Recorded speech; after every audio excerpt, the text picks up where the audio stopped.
In my findings, I found that millennials have a surplus of choices, and the fact that they can go wherever they want and achieve whatever they want is so overwhelming. Millennials often find themselves anxious with indecision as they deliberate the creation of career, family, and future when on the doorstep of graduation. Dr. Jonathan White, psychologist professor at Henley Business School, states, "You think that having online capability would make it more and more possible for people to get information, and therefore help with decision making. But it actually exposes them to more possibilities for choice." The amount of decision making also takes a toll on the human emotion and psyche.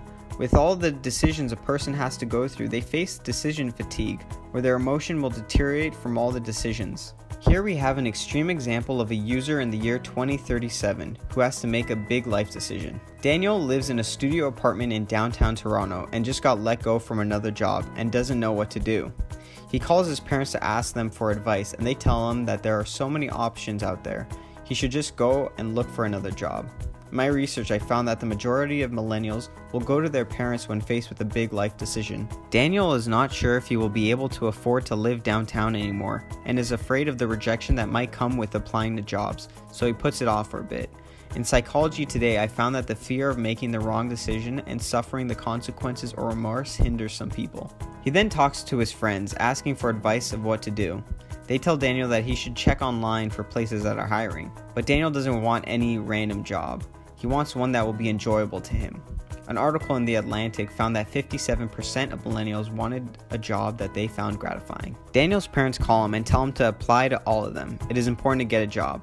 Daniel does the research and weighs the pros and cons of each place that is hiring, which takes several days. He then makes a decision and applies to different places. Let's see where some pain points on this user's journey are and what are some possible solutions by using the 5 E's. Entice. While Daniel has his moment of self-doubt, he is notified by a wearable that his anxiety levels are high and it is important to take care of his mental and physical health. This is shown in my research that mental and physical health is important to millennials. I believe a good athletic brand to back this product would be Lululemon, because they know the importance of mental and physical health. Enter. Daniel is notified of various physical activities that he likes to do and healthy recipes that will make him clear his head and able to focus. The device keeps track of the physical activities Daniel is interested in. Engage. Daniel chooses to go on a run, which makes him feel better. The device then lets him know what Lululemon clothing would be good to wear on his run. Exit. When Daniel arrives home, he is able to think clearly about what he wants to do and makes a decision.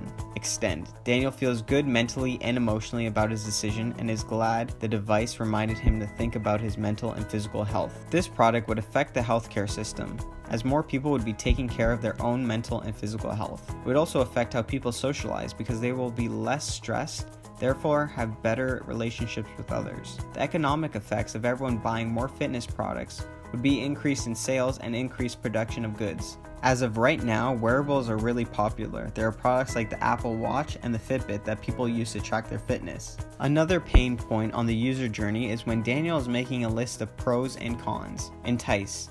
He will put on the device whenever he has a major decision that might cause him to feel confused. Enter. As Daniel puts on the device, it connects with his brain and is able to control his emotions. Dr. Antonio Damasio, a neuroscientist, believes that effective decision-making will not be possible in the absence of emotion. Engage. When the device is turned on, it will search using Google to find different job opportunities for Daniel and help him feel the emotions that correlate with the job position, whether it is a stressful job or maybe it's a job that would make him feel joyful. The device would use machine learning to figure out which resources are trustworthy. Pluralsight.com states that machine learning can be used to predict outbreaks of disease, stocks, and commodities of hardware failures or spikes in web traffic. Exit. When Daniel feels the emotions that come with each job opportunity, he is motivated to apply to certain jobs that would make him feel satisfied. Extend. Daniel will choose to use this device in other life decisions that he has to make down the road, such as getting married, having children, and moving houses. This device would affect the political system because it would make the users feel the pros and cons of each candidate, removing their personal bias by using only real news that has been reported. This device will give consumers unprecedented market knowledge, which will allow them to make more educated and rational purchasing decisions. This will allow them a more competitive and efficient economy.